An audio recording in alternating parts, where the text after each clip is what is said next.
Welcome to OHP Uncut. My name is Kannon. We got a fun one today, but this right offhand, I want to apologize in advance for all the swearing. I do have a problem with the F-bomb, and I, for some reason, when I talked to G-Eazy the other day, I was just letting it go. So I hope that doesn't offend you. Do me a solid and subscribe to the podcast. We really appreciate that. A new OHP Uncut drops every Wednesday. Go ahead and click that little subscribe button. Thank you so much. We're going to talk to G-Eazy today about the new track, of course, what it was like to work with Chris Brown. And we even get into the subject of loneliness a little bit, which has kind of affected a lot of people during COVID. I mean, even Justin Bieber wrote a song about it, the feeling of being lonely. And it seems like almost impossible for a celebrity to feel that way. But today, G-Eazy's going to shed a little light on how that can actually happen to somebody in his position. And where's he planning on going the minute he can travel? Because that's something we all miss. That's coming back real soon. So what's he looking forward to? We're going to find out now with G-Eazy on OHP Uncut. Let's have some fun. The OHP Uncut Podcast with Kannon. G-Eazy, what's good, man? What's good? How you feeling? Hey, we're feeling better now, man. You came to party with us. Thank you. Yeah, man. Thanks for having me on. Yo, we got to thank you for this new track, man, because this is exactly what the we all needed right now. It's a good track for summertime, man. And you came with this. Yes. Thank you, bro. Thank you, man. I felt like it's that time of year, man. Things are opening back up. We've all had a hard time, some positive vibes. New album coming, These Things Happen Too, which is obviously a sequel to These Things Happen, your other album. Why did you decide you were going to make this a sequel instead of just a completely new album altogether? It was feeling full circle. Like a lot of the songs I was making early on in the process of doing it. And I don't know, man. It just, it felt like coming home. It felt like rounding the bases. It felt like reminding people, I'm still the same Gerald, even though I've evolved and matured and, and grown up in these ways. I haven't forgot who I was. And you guys sampled this old song, this classic song that I feel like everybody knows, Return to the Mac. Whose idea was that? That was Hitmaker, the producer. Yeah, man. He had started the beat, and I heard him in the other room doing it, and I was like, oh snap, yep, okay, that's where we're going. Yeah, let's do it, let's go. It was just one of those things. You got to follow the vibe. You got to follow the, just the flow of like certain sessions. It's just like, you just go with it and I cut it right there on the spot. So you guys were in the same studio together. I mean, how's that been with COVID and shit? Are you finally able to be in the same room with people and shit? Or has this been Man, it was weird. Nah, it's been tough, man. It's been really tough. Cause just naturally there's energy to music, right? Like you want to be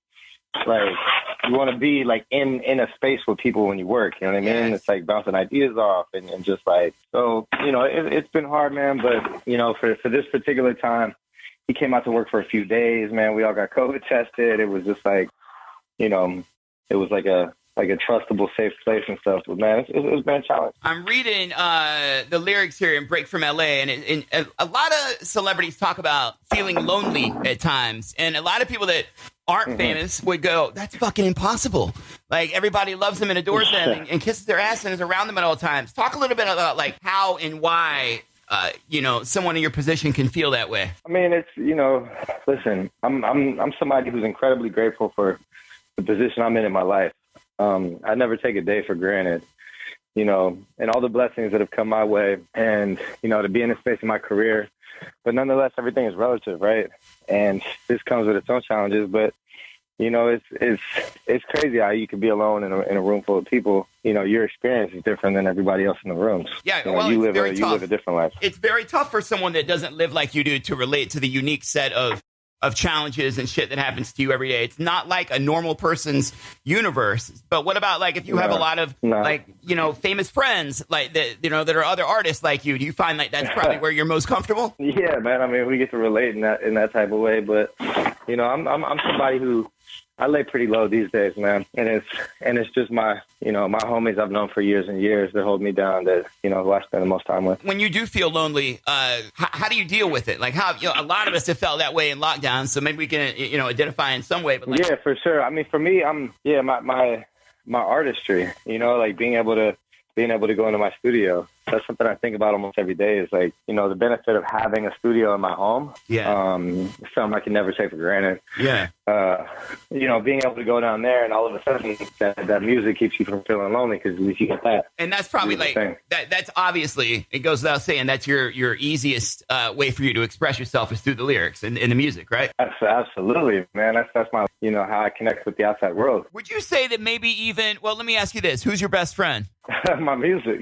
There we go. All this being said, there is a light at the end of the tunnel. Do you see yourself like out doing some shows soon? Yeah, man, that's the goal. Actually, I just got off the call with my manager and just talking about that, and just, man, excited to finally be back in front of some people, man. It's like, it's been hard. There's no other way to put it because, you know, although, like, you know, I can find myself in the studio and, you know, and being able to record and, you know, express myself there, you know, it comes to life when I'm on stage in front of the people. So, yeah, I mean, I think I speak for most artists, man. We all just miss that a lot. As we emerge from all this, what else are you like most excited, most looking forward to? Man, just being able to travel again, you know? I mean, like, it's something I don't think any of us, you know, realize how much we might have taken for granted. But just being able to, you know, to see friends in other, you know, see people in other states and cities and, you know, and being able to go places and all this, that, and the other, you know, I'm just excited for all that to come back. When you think about like the first vacation you're going to be able to take and the first place you're going to be able to go just to kick the fuck back and decompress, where do you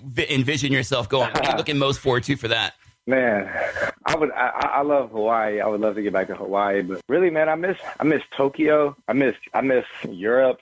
You know, I'd love to get back to Paris. I'm so used to being able to travel, man. This has been a weird year. Yeah, man. Where are you going? My girlfriend's never been to Italy, so I'm like, you know, we got to go to Italy. Oh, man, beautiful. One of my favorite, if not my favorite place on earth. It's the people. You got to see Italy. I want to play Provide with Chris Brown, your track, sampling the Mark Morrison. I'm curious what Mark Morrison said when he heard this song. Man, it was just so nice and was just so, like, showed the most love and, you know, was completely supportive of the idea. And he just wanted to stay on it. You know what I mean? To which I felt like, you know what I mean? Absolutely, man, of course. And this is, correct me if I'm wrong, your third track with Chris Brown. Yeah, this is my third song with Chris. So obviously he's a favorite to work with. Yeah, he's always been, man, one of the most solid in the industry. He's always shown me love. Like, I notice that kind of stuff, man. It's like, not everybody's so solid and so humble and so loyal and so, like, so down. Wow, you know, man. Chris has always been the coolest. High praise, man. I can't wait to hear the rest of the album, man. And you know, obviously you don't have to do these promo things and talking to radio and shit, but you do. And we appreciate your time and your energy and your love, man. Thank you. We appreciate, listen, man, we appreciate you guys, man. And thank you, man, for all the support, for everything, man. It's love. The OHP Uncut Podcast with Kannon.